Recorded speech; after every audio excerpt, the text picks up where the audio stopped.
We expect that this will be a true working visit between these two leaders, and we're looking very much forward to getting some things done.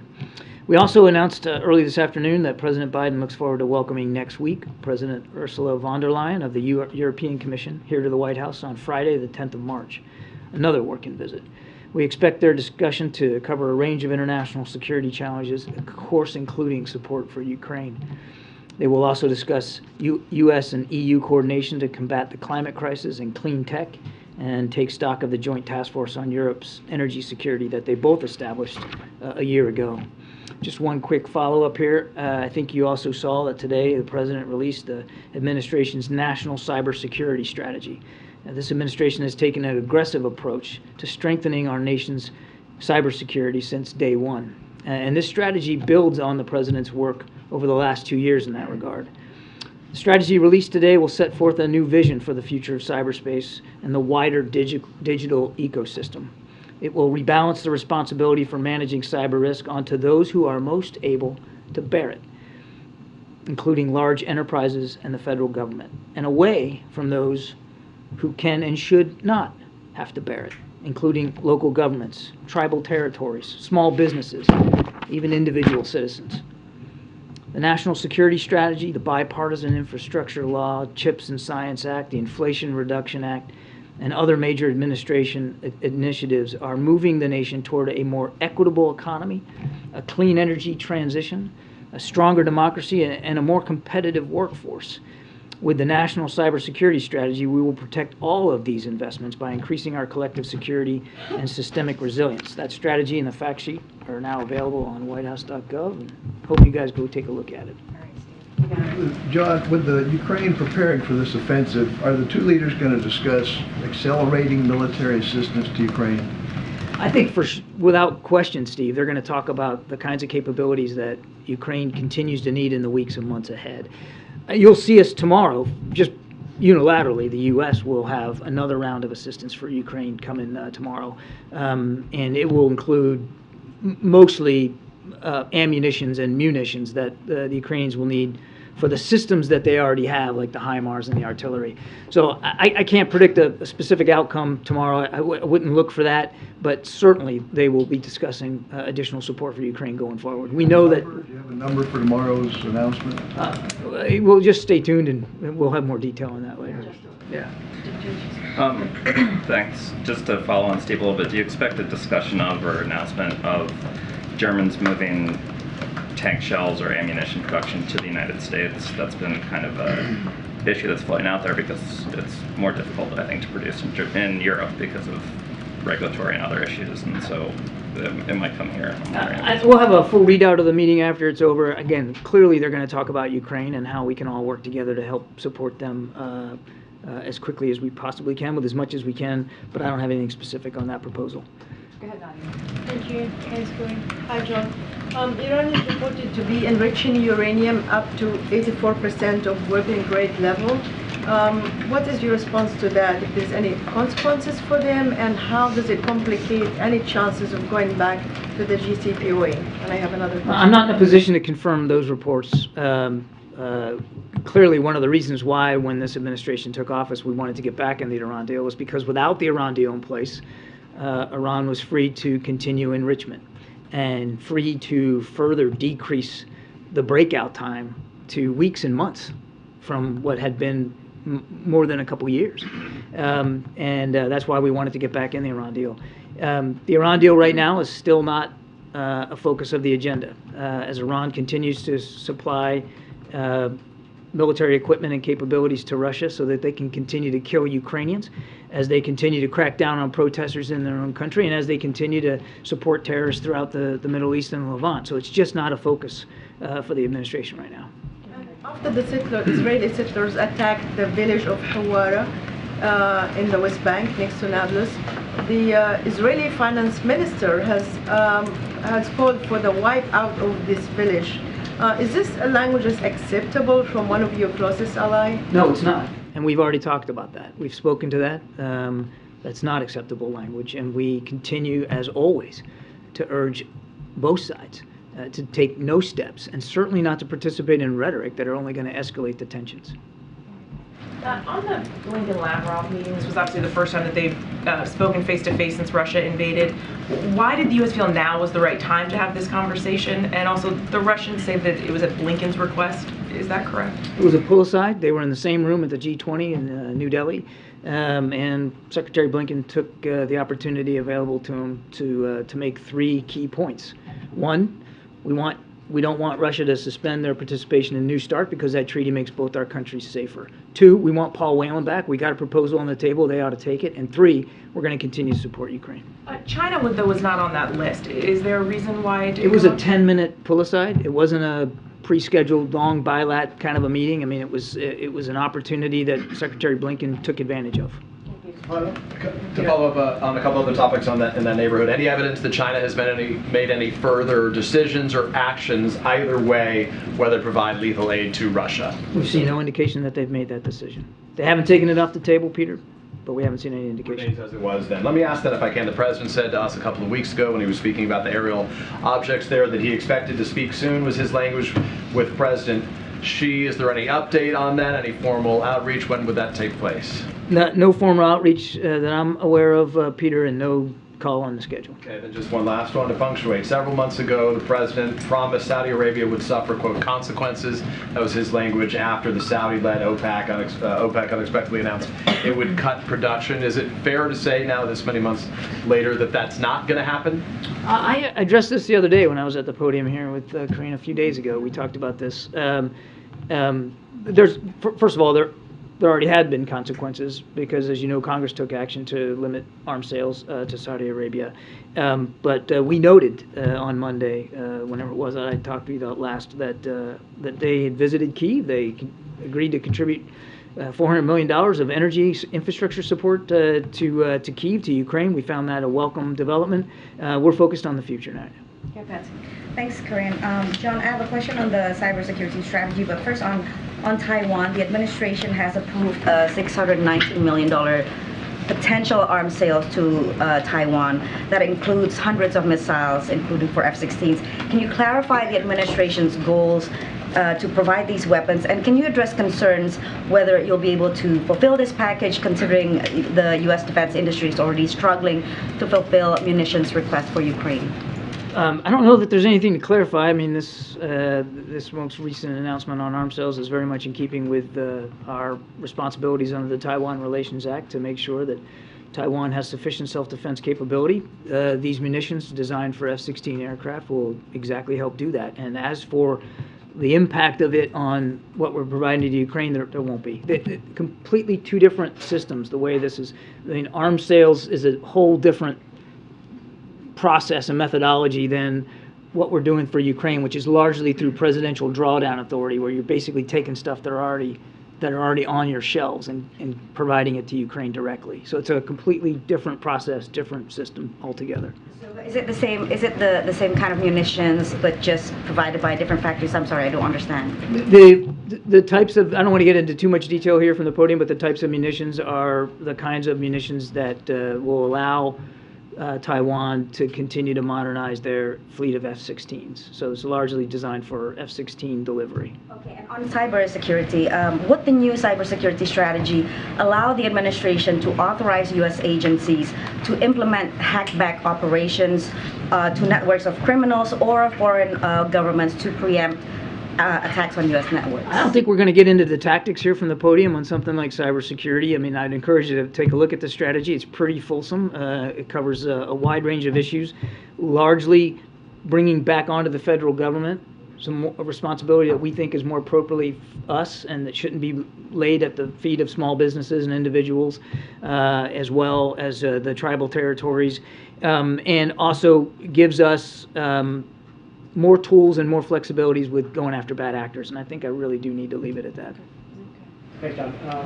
Following up on the Blinken-Lavrov meeting, is there any discussion or consideration of what it would take for a conversation between the president and President Putin? Is that off the table? The president already spoke to this several months ago, I think, when President Zelensky was here. He said if Mr. Putin were to be sincere and dedicated to actually sitting down and talking about peace, the president would consider talking to him, but there's been no change to that. And then back on Ukraine, the Russian government in the last 24, 48 hours has been publishing reports about alleged Ukrainian saboteurs in its territory and fighting with them. Is there any U.S. government assessment of that, the veracity of those claims? Seen the reports, can't confirm them.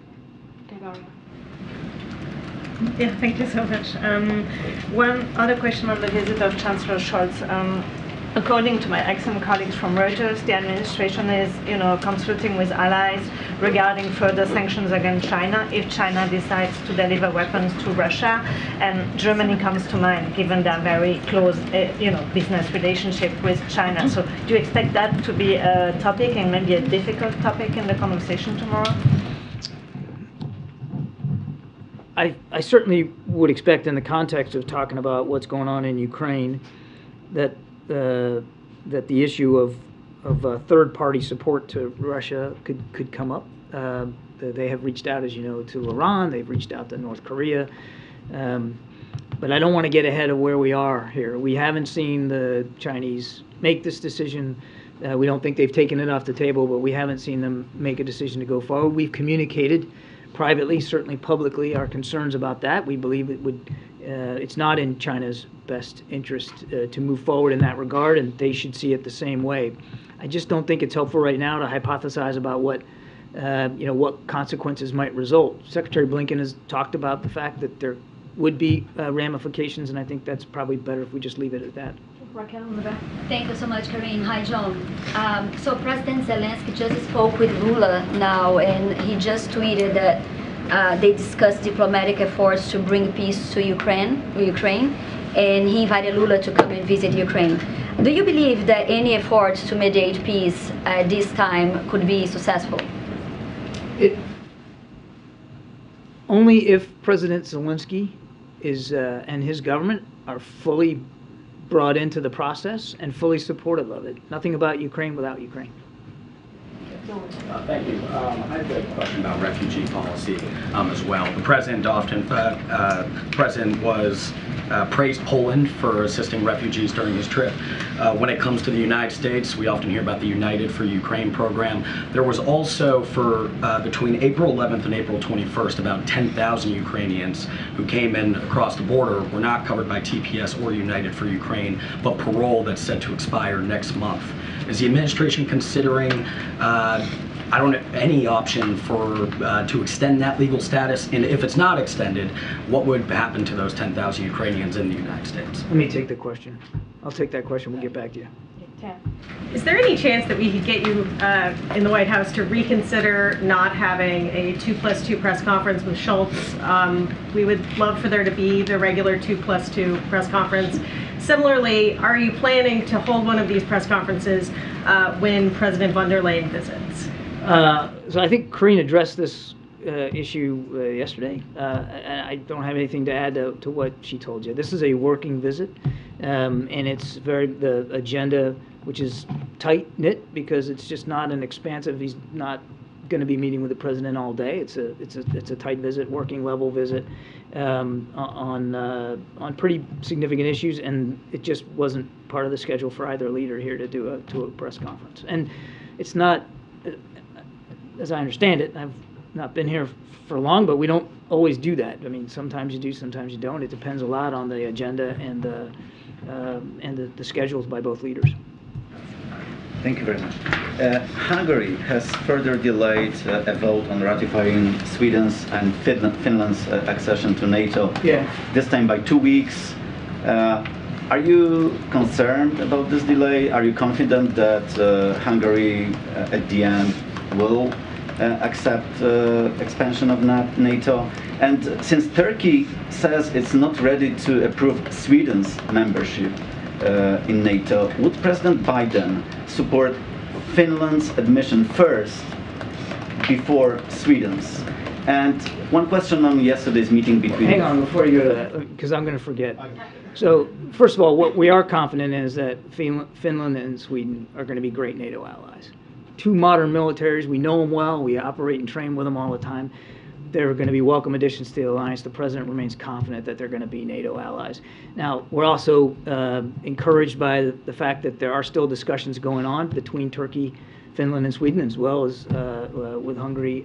We'll let those nations speak to the specifics of their concerns and the process, but the president's confident that these two countries deserve to be in NATO and will be in NATO. And as for your second question on the choreography, what matters to us is that both nations become NATO allies.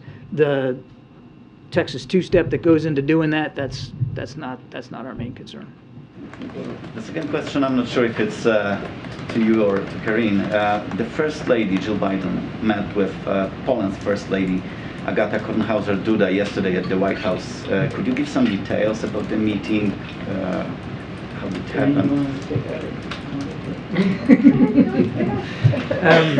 No, it was a terrific opportunity for the First Lady to meet with the First Lady of Poland and to be able to thank her personally for all the support that Poland has given to our men and women in uniform who are operating out of Poland right now, as well as the just incredible humanitarian work that Poland has done for Ukrainian citizens. I think we've talked about this, but essentially, they have all the rights of Polish citizens. Their kids can go to school, they can get jobs, they can qualify for health care, and they're living in homes.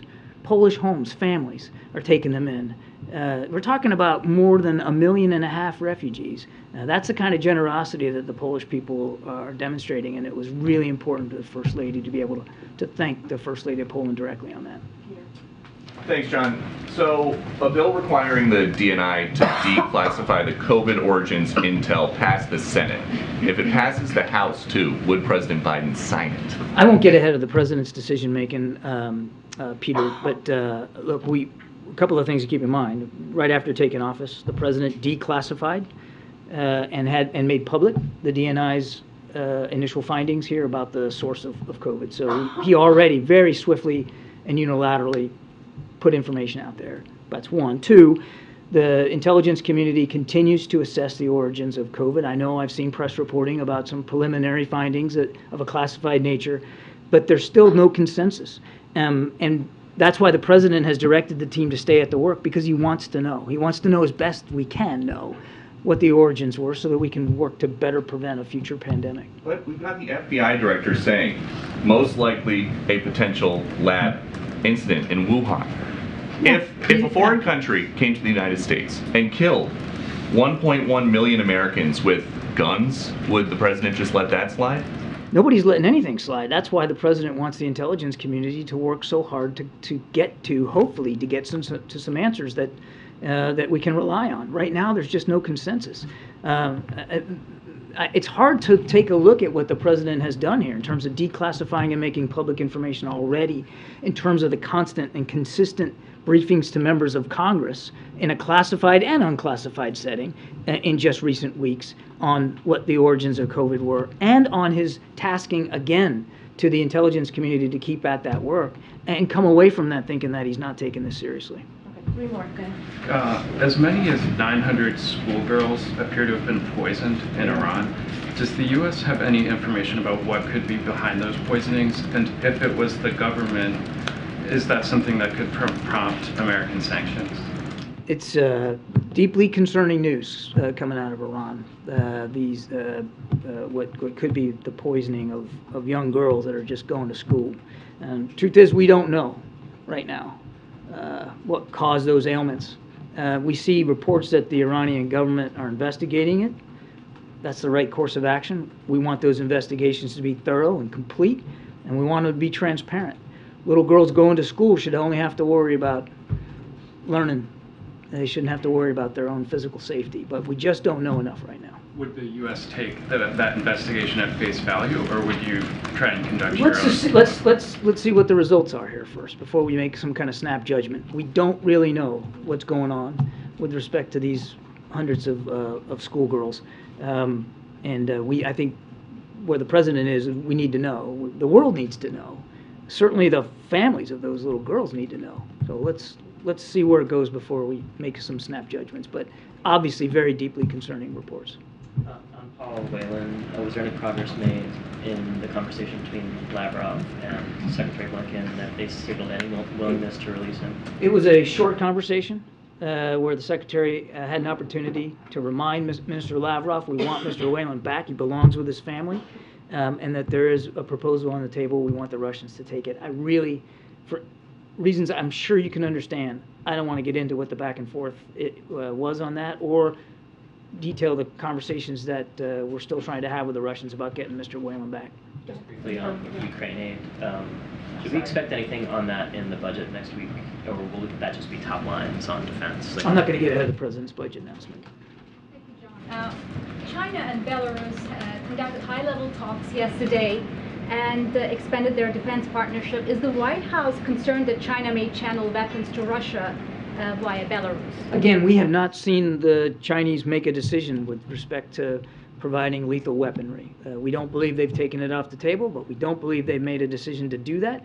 So I really don't think it's helpful to get ahead of where we are here in this process. We've communicated that the Chinese are concerned about this. It's really not in their best interest, and they should believe the same thing. So let's just not get ahead of where we are. Thank you very much. Thank you, Karine. Thank you, John. I have two questions. What is the President Biden's reactions about North Korea's recently Hwasong 15 ICBM launching and large rocket launchers?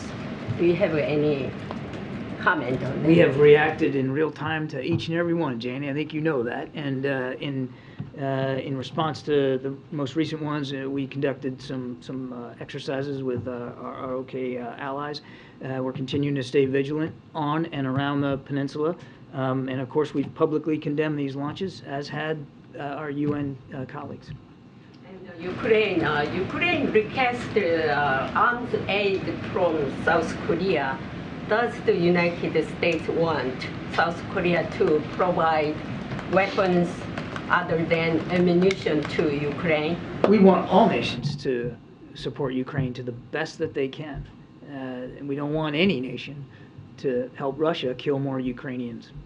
But it's a sovereign decision. Each nation has to. I'm sorry. No, it's okay. I'm waiting. I'm like. No. Now you made. I forgot my train of thought. These are sovereign decisions, and we want every nation to act in accordance with what they believe they can handle from their own national security perspective. The South Koreans have already been very helpful. They've been attending these Ukraine conduct defense groups, and we appreciate that, and we're very grateful for that. Rhythm, but I haven't got much rhythm today. So, John, given what you were saying earlier, that the administration doesn't think China's taken off the table sending weapons to Russia, but you haven't seen any movement towards doing that, how serious then do you think China is about sending weapons to Russia? Difficult to know, Carol. We actually don't know the answer to that question. Certainly, we were concerned enough to bring it up privately with our Chinese counterparts and publicly with all of you, and the Vice President speaking to it in Munich. We took that seriously, but what their next step is and what's going to affect that, really, that's a question only they can answer. The President's strong belief, and he said this himself, is that this is not a move that would be in the best interest of the Chinese and their standing in the international community, which we know, they highly prize. More critically, we don't believe that they should see it as being in their best interest.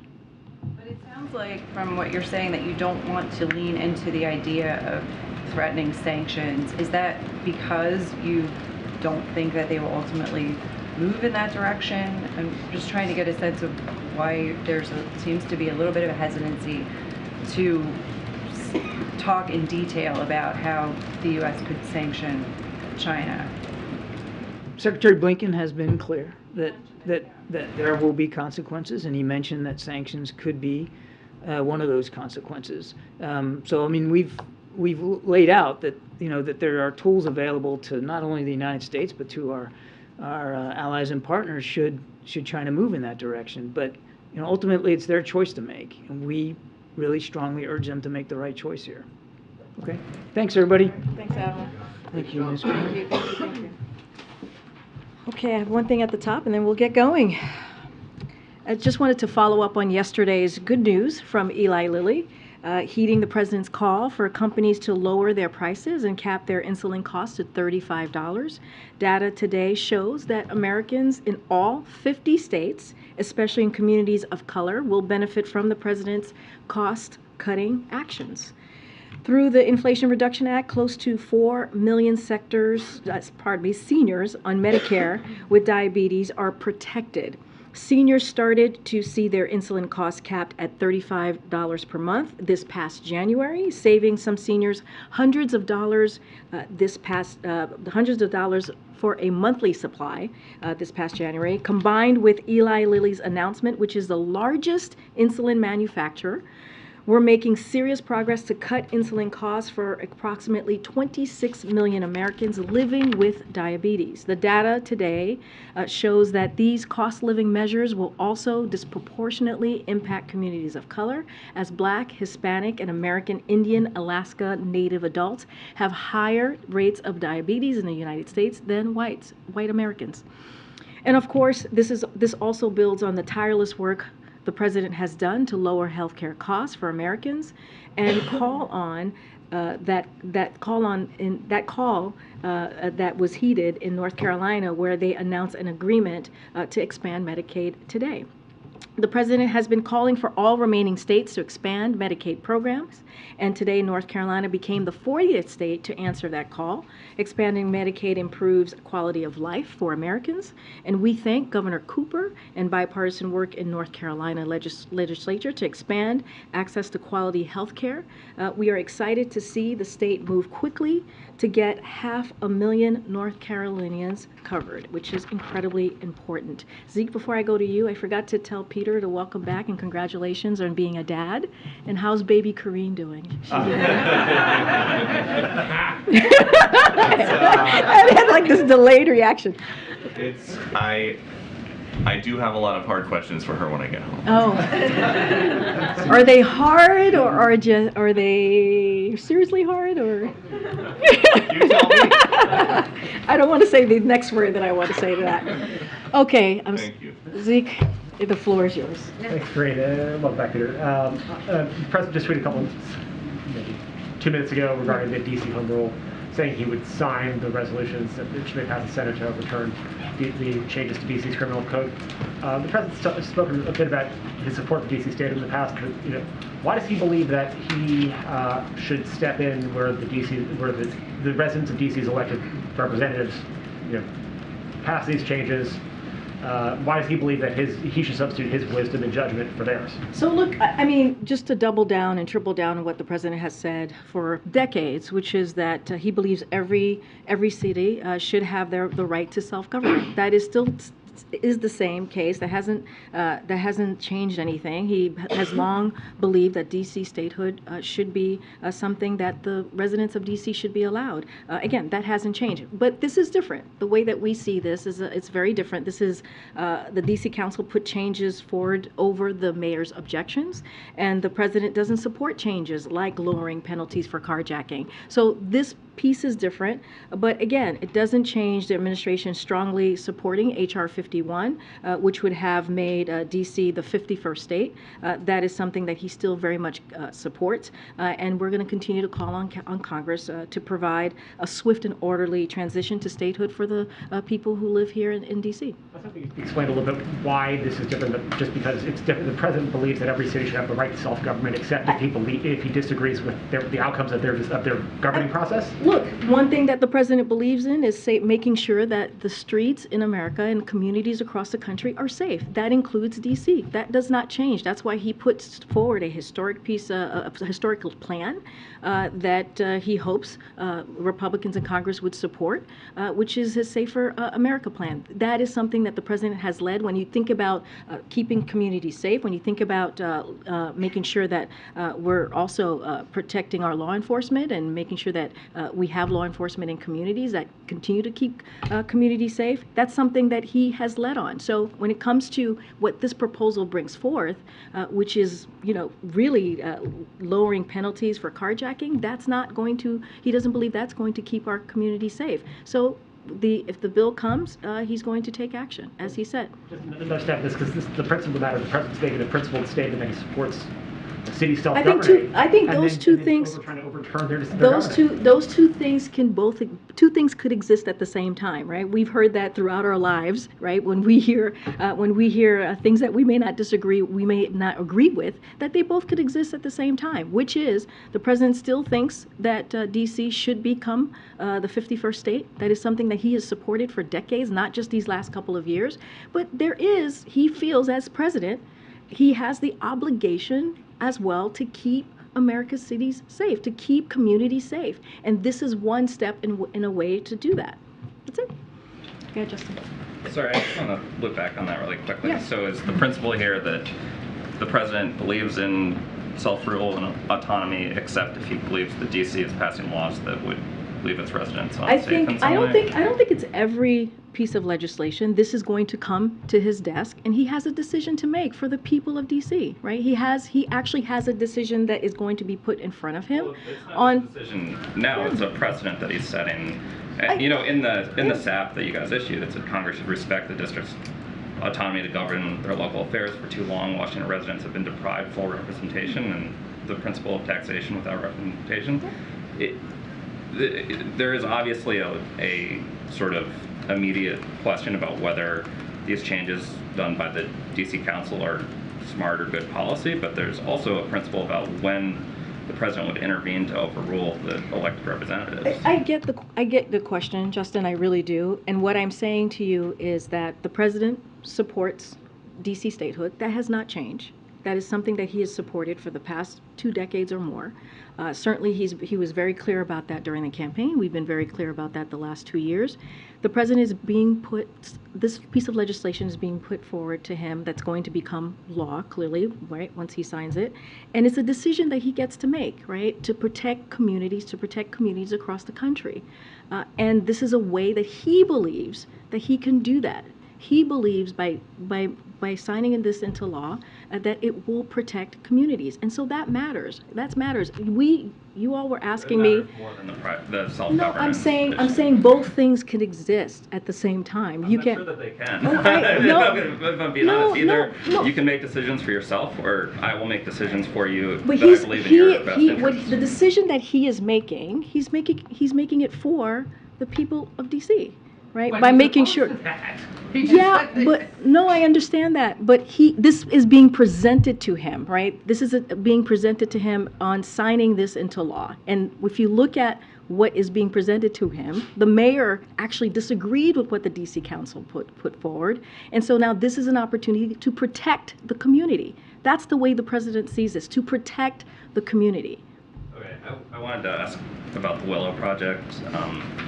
Can you talk to kind of detail the extent to which the White House has been involved in deliberations about this project at this point? And is it accurate, the reporting that White House officials have been telling folks that they're looking at banning drilling elsewhere in exchange for offering approval of at least part of this project? So I don't have anything to share on that. That's a decision that's going to be made by the Secretary of Interior. That's for her to decide. I'm just not going to get it. Is not involved. I'm just not going to. I would refer you to a decision that is made by the Department of Interior. That's her decision to make. Okay. Could you tell us a little bit more about what the president talked about at the lunch? Did they talk about the debt ceiling? Did they come up with any legislation they want to get done this year?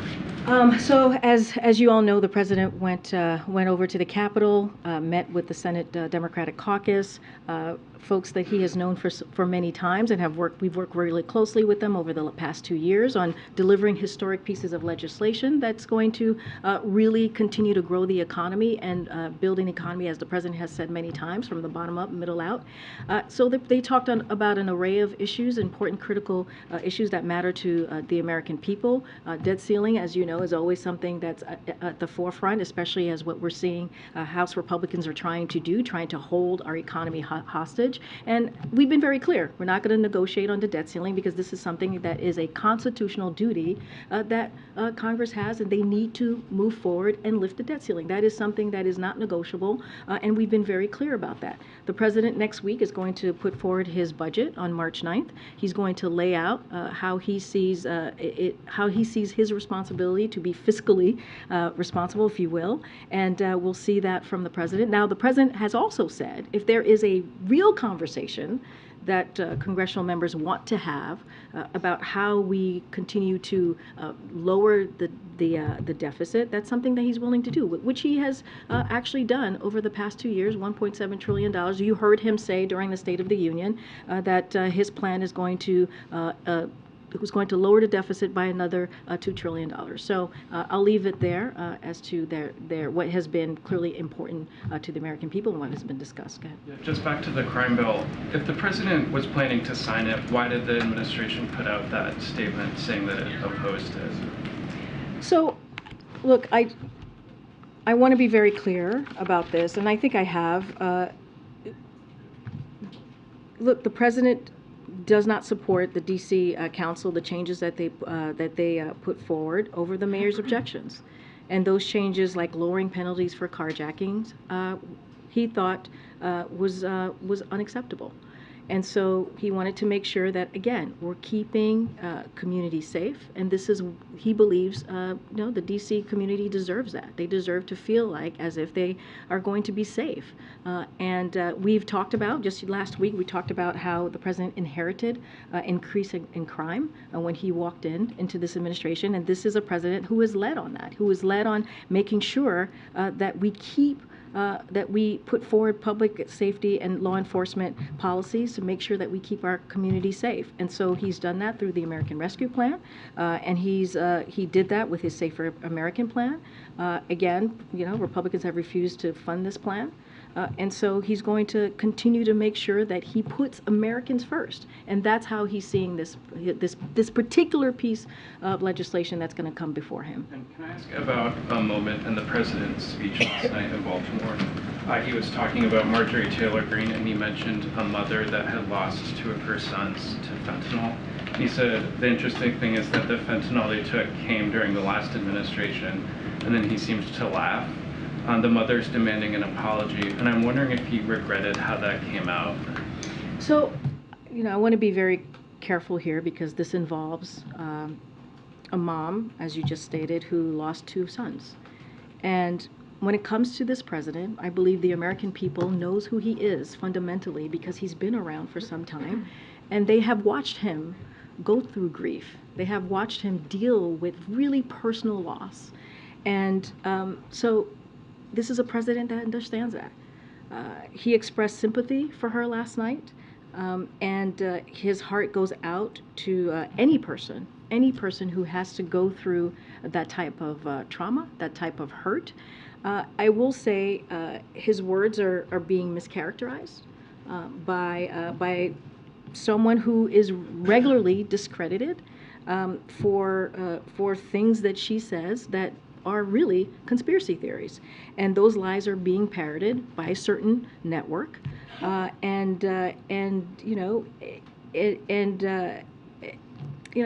just leave it there. I'll say one more thing, is that conservative parents of fentanyl victims have been very clear. They have blasted the Congresswoman for these dishonest kinds of statements and kinds of attacks.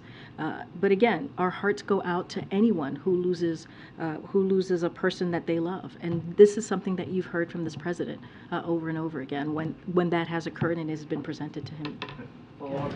Retired U.S. Army Colonel Paris Davis is receiving the Medal of Honor tomorrow, which is nearly 60 years after his commanding officer first recommended that he get it.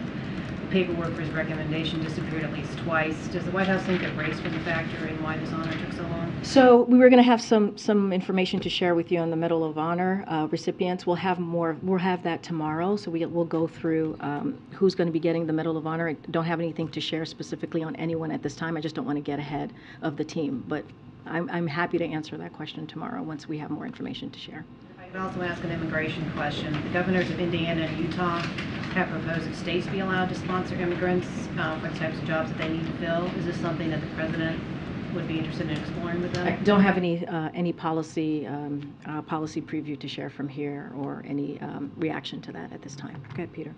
I just want to follow up on Kevin's first question about the D.C. crime law. Again, just to be clear, the White House put out a statement saying that the president did not support it, but now from the podium you're saying that... The president as well, right? Not just me. Right, fine. Yep. The podium, you represent the president, but fine.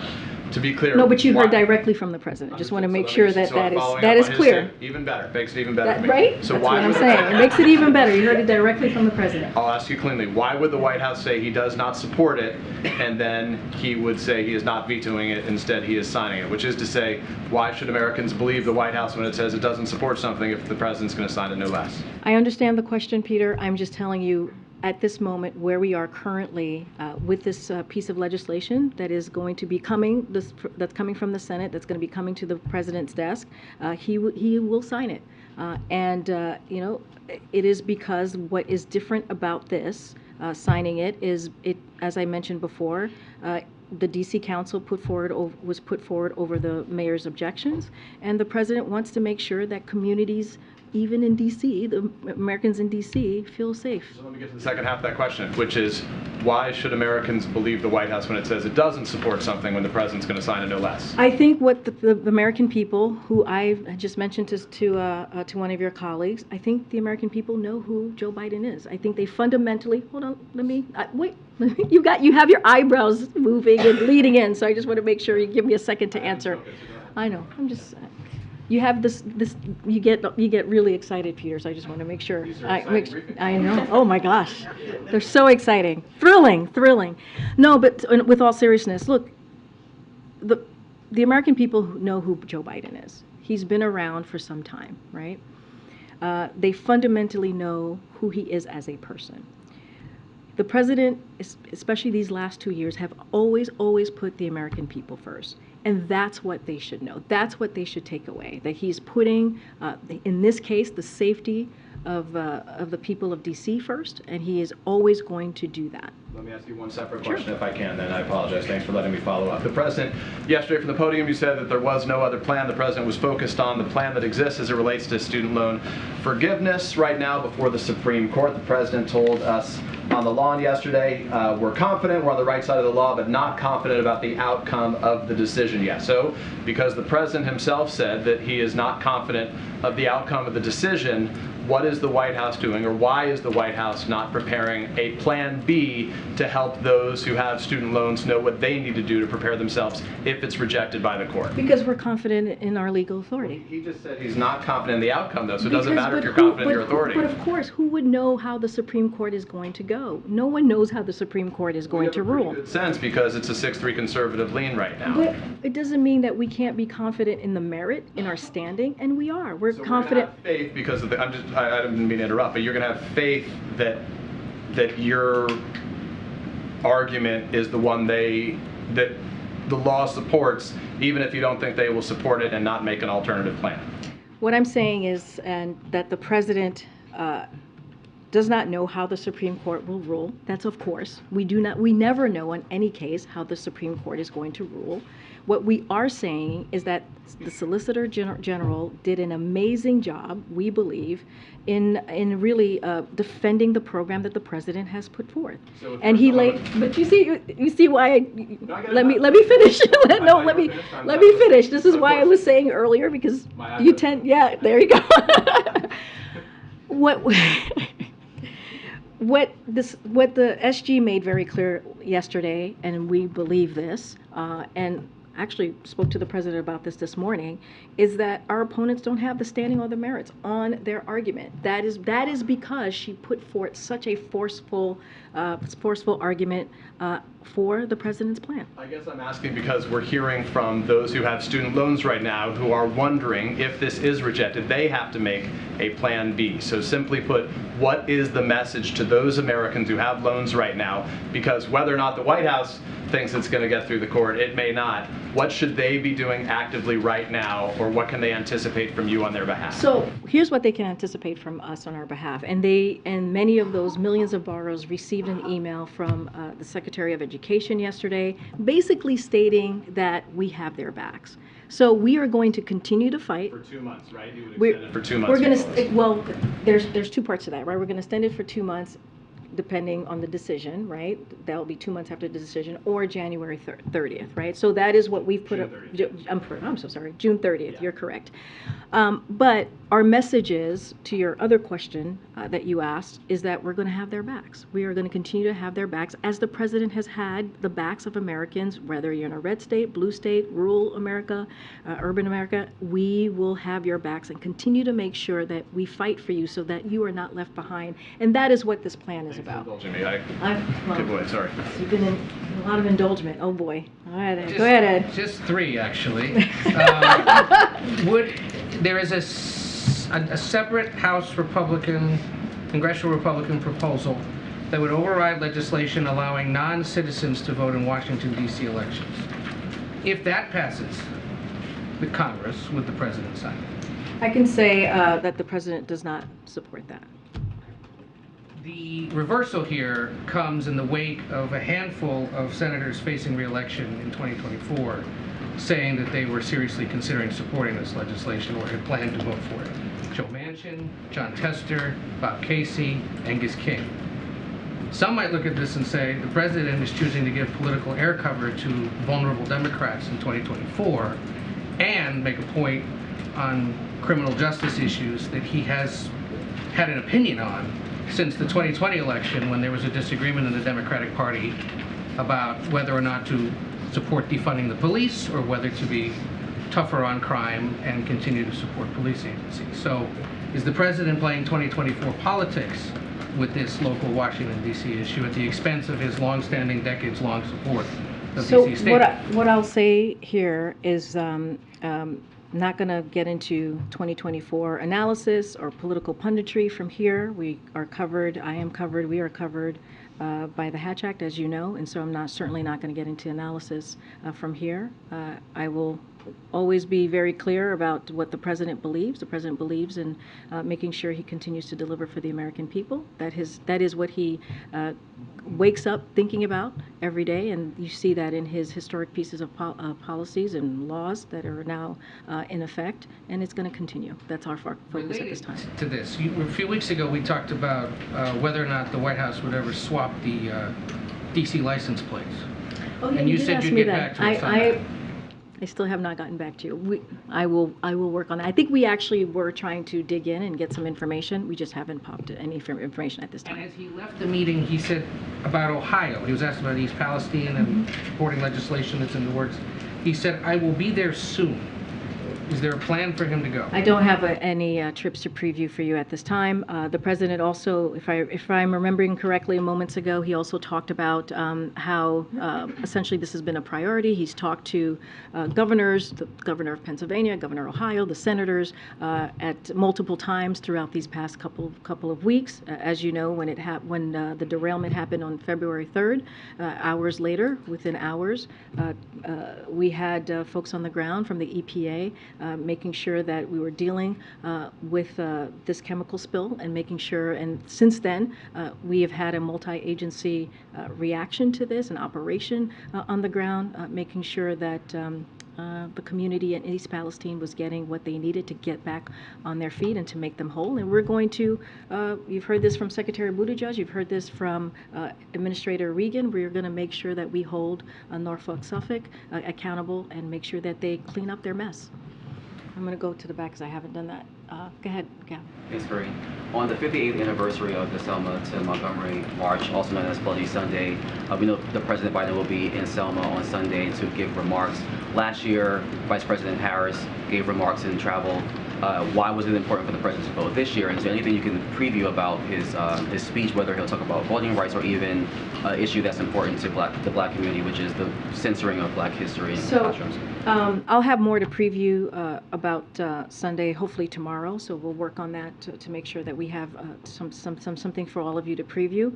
Look, the president did do the march back, if I remember correctly, back in 2019 with then icon leader, clearly a hero, John Lewis, and he had an opportunity to go to the bridge, had an opportunity to go to the church and do this with then Congressman John Lewis, as I just mentioned, and it was an honor for him to do that. This is someone, if you think about how the president got involved in politics, it was very much connected to the civil rights movement, so this is important to the president. Bloody Sunday, as we know, is a part of our history that is tragic, that is clearly deadly, that led to that helped lead to the civil rights movement, getting voting rights done and on the books, and to protect a group Americans who to give them the right to make sure that they felt safe and gave them the right to vote. So clearly, this is something that's incredibly important. He looks forward to going to Selma on Sunday, again on a historic day that we should not forget. A part of our history that we should just not forget, and continue to remember those who fought very hard for the rights of many Americans. Question. The COVID era SNAP benefits expired this week. Some policy experts have expressed concern that many households, especially Black and poor and minority communities, will not have enough funds to pay for their groceries. What is the White House message to those who are concerned that they won't have enough funds to pay for their food? Well, this is a White House, as I've stated many times before, that really cares about all Americans and making sure that no one is left behind. And we see that. We've seen that time and time again in the president's, pieces of policies and legislation, and that's what the president's going to continue to do. Whether it's policy that's coming out of an agency, that we are really dealing with communities that are dealing with a hard time, especially as we've seen the last 3 years of COVID. That's why the president passed the American Rescue Plan, to get us back on our feet, to deal with communities and families who are not able to put food on the table or help them put food on the table, making sure that our kids were being taken care of as schools were closed, making sure those schools were being open. And so this is, again, from the first piece of legislation to policies coming out to different agencies that has taken this very seriously on making sure that families who were hurt the hardest, continue to get that relief. I'm going to try and go around because I haven't. Okay. My gosh. Go ahead. Thank you. Earlier today, Congressional Black Caucus held a presser going over their legislative agenda, and in that, Representative Horsford talked about a letter that was sent to DOJ wanting an update on what the administration has been doing on the executive orders that the president put out on police reform. And one thing he did say was that one of them in particular was the National Law Enforcement Accountability Database. That was supposed to be done by January the 20th. Is there anything that you can give in an update about where we are in that process as the president touts, goes throughout the country and he touts these executive orders? What is being done on that? Well, I want to take a step back for a second. While Congress was not able to deliver on the Policing Act, as you know, that was worked in the last session, the president took action. He took historic action to deal with an issue that was affecting communities. That has gotten support from civil rights leaders. That got support from police unions. The executive order that he put forward was incredibly important, as you know, and touted by many folks from both sides.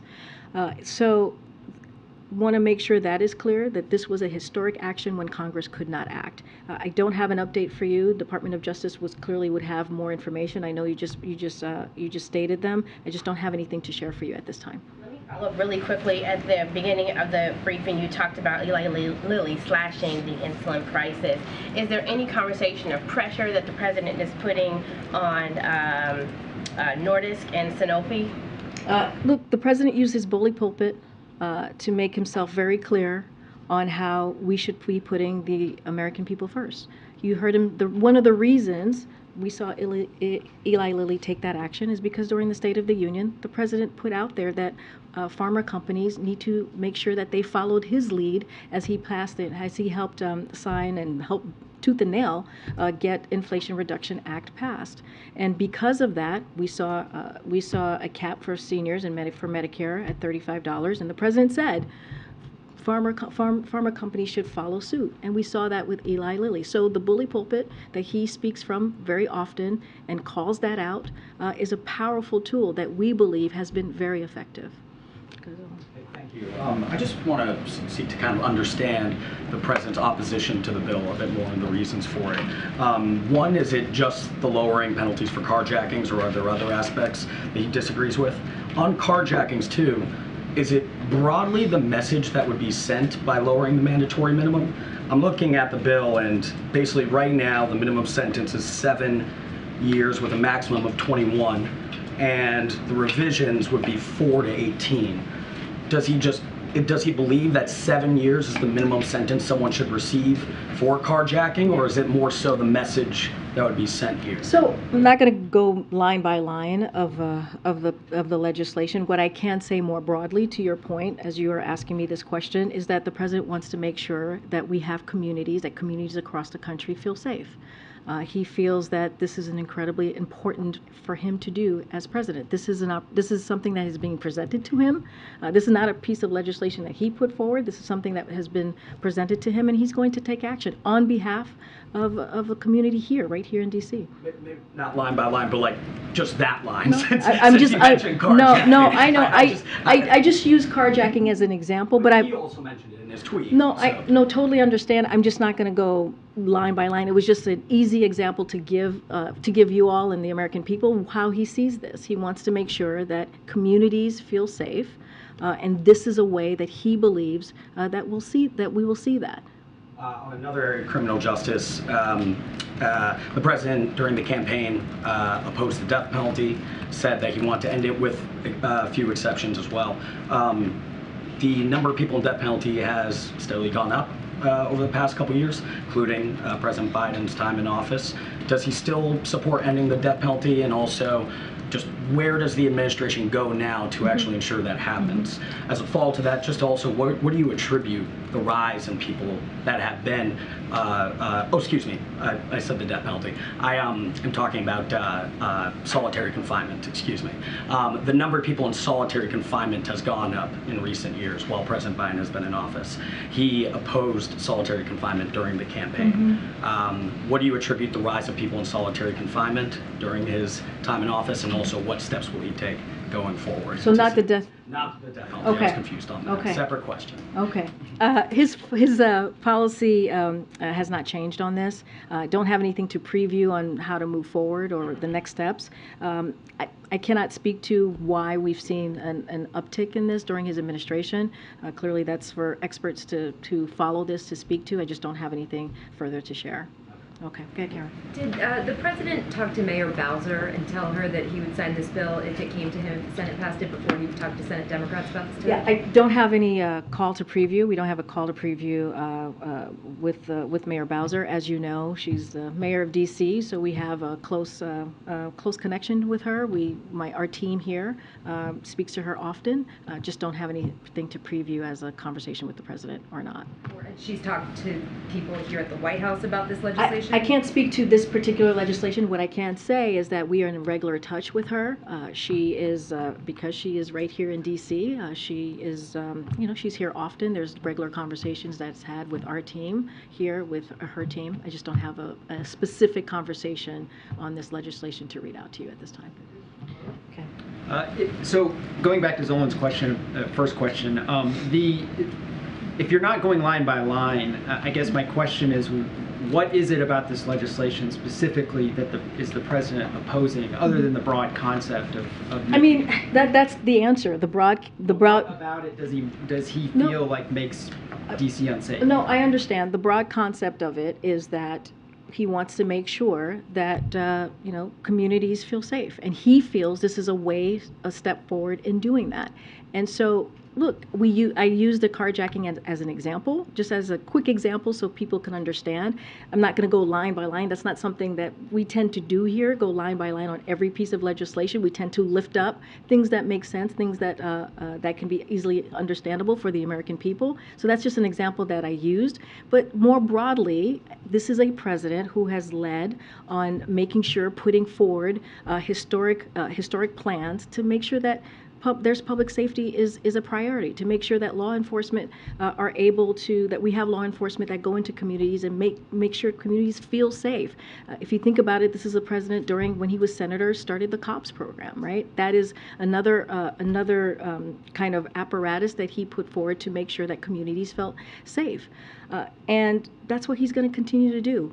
Is there something besides carjackings that make people feel unsafe about this specific piece of legislation? What I can tell you is this is a piece of legislation that the mayor objected to. The D.C. Council moved forward on, but the president feels very strongly on this. He feels that we need to make sure that all communities, including D.C., the folks who live in D.C., feel safe, and he feels that taking this action does exactly that. So the other thing I wanted to ask about was conceptually about statehood. There are all kinds of instances where legislatures override a governor's veto. They're at odds, but a law passes, and presumably the president doesn't feel like that imperils their statehood. Mm-hmm. What is it in this instance that I'm still sort of struggling how he can support statehood for DC and their right to be able to pass these kinds of laws, even if he disagrees with it, but that in this instance he's deciding not to allow them that opportunity? Because this is just different. This is different, again, because the D.C. Council put these changes forward over the mayor's objections. And so this is just a uniquely different situation that the president has been presented with and is going to take action on. If they had statehood, then the council could pass this and that would be great. And that would be fine, right? Because the statehood would allow them to be the 51st state, and it would allow them to act as their own entity. And the president is continuing to fight for that. He's been calling for that for the past 20 years. They don't have that yet. So this is a piece of legislation that's being presented to him, and he's going to take action on behalf of the American people, including in D.C., on behalf of keeping the public safe, including in D.C., and that's what you're seeing the president do. But doesn't mean he's not going to call on making sure that D.C. is indeed a statehood. So this has been presented to him. He's going to take action on behalf of the American people. But of course, he wants to make sure that D.C. does have statehood, as he's been calling for decades. Go ahead. Thanks, Karine. I know you say you don't want to get ahead of the president's budget release next week, but does the president believe that there is reckless spending in the federal government that needs to be addressed? So let me first say that this is a president for the first 2 years who has put policies forth that has lowered the deficit by $1.7 trillion. So he's taken that very seriously to make sure that we continue to do that work. And he talked about it during the State of the Union. I just mentioned it, that he's going to cut the deficit by more than $2 trillion over 10 years by asking the wealthy and the big corporations to pay their fair share. And he's going to do that without cutting programs Americans have paid into. If you think about Social Security, think about Medicare, something that Republicans continue to say or have said for years now they want to cut. So the president's going to continue to fight for those important pieces of important programs. And so what the president is also going to focus on is continuing to lower costs for families.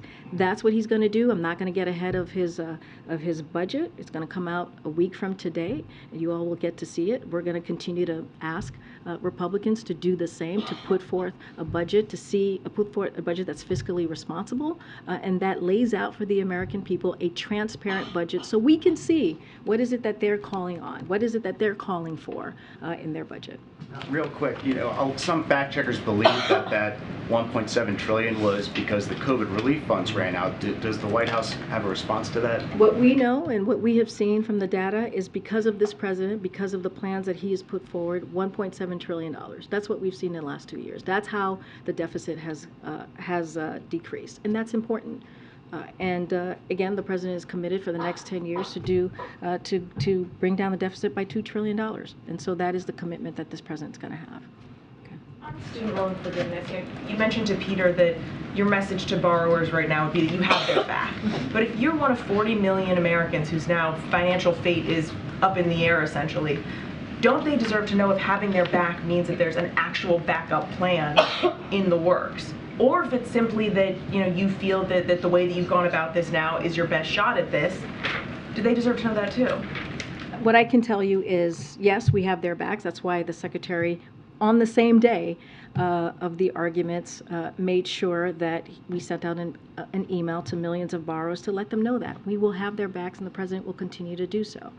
We are, again, confident in our legal authority, as the President said yesterday, as I said yesterday as well, as I'm saying to all of you, in our legal, in our legal argument here. We think the SG, she did a fantastic job defending the President's program, the President's plan. And so, again, we're going to see how this plays out. We're certainly not going to get ahead of the Supreme Court and what they decide. But again, we feel that they do not have, the other side do not have the merit to